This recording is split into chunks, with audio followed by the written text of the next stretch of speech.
ಒಳ್ಳೆ ಭಾವನೆ ಬರಲಿ, ಅದರ ಪರಿಣಾಮ ಇದ್ದೇ ಇರುತ್ತೆ. ಅದು ಕೆಲಸ ಮಾಡೇ ಮಾಡುತ್ತೆ, ಕೆಟ್ಟದ್ದು ಮಾಡುತ್ತೆ, ಒಳ್ಳೇದು ಮಾಡೇ ಮಾಡುತ್ತೆ. ಆದರೆ ಆ ಪರಿಣಾಮ ಒಂದು ಅದೃಶ್ಯವಾಗಿರುತ್ತೆ, ಕಾಣಿಸಲ್ಲ. ಅದು ಎಷ್ಟೋ ಒಳ್ಳೆ ಕೆಲಸ ಮಾಡಿದ್ದು ನಮ್ಮನ್ನು ಕಾಯುತ್ತದು. ಅದು ಕಾಯ್ತಾ ಇರುತ್ತೆ ಸಮಯಕ್ಕೆ, ಯಾವಾಗ ಇವರಿಗೆ ಉಪಯೋಗಿಸೋಕ್ಕೆ ಬರೋಣ, ನಾನು ಉಪಯೋಗಕ್ಕೆ ಬರೋಣ ಅಂತ. ಈ ಜನ್ಮ ಇಲ್ಲದೆ ಇದ್ರೂ ಮಾಡಿದರೆ ವೇಸ್ಟ್ ಆಗಲ್ಲ. ಮುಂದಿನ ಜನ್ಮಕ್ಕಾದರೂ ಬಂದು ನಮ್ಮನ್ನು ಪೋಷಣೆ ಮಾಡಿ, ಸಹಾಯ ಮಾಡಿ, ಒಳ್ಳೆ ಸಂದರ್ಭಗಳನ್ನು ಸೃಷ್ಟಿ ಮಾಡೋದಕ್ಕೆ, ನಮ್ಮ ಬೆಳೆಯೋದಕ್ಕೆ ಅದು ಸಹಾಯ ಮಾಡುತ್ತೆ. ಲೌಕಿಕ ಜಗತ್ತನ್ನು ಬಿಟ್ಟು ಓಡಿ ಹೋಗಬೇಕಾಗಿಲ್ಲ, ವ್ಯಾಮೋಹ ಬಿಟ್ಟರೆ ಸಾಕು.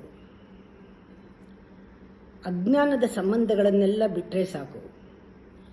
ಜ್ಞಾನದ ಸಂಬಂಧದಲ್ಲೇ ಇದ್ದಾಗ ಒಳಗೂ ಹೊರಗೂ ನಾವು ಮಾಡಿದ್ದೆಲ್ಲ ಎಲ್ಲೂ ಹೋಗಲ್ಲ, ಅದು ಬರುತ್ತೆ. ಅದೃಶ್ಯವಾಗಿರೋದ್ರಿಂದ ಅದು ಅದೃಷ್ಟದ ರೀತಿಯೇ ಬರೋದು.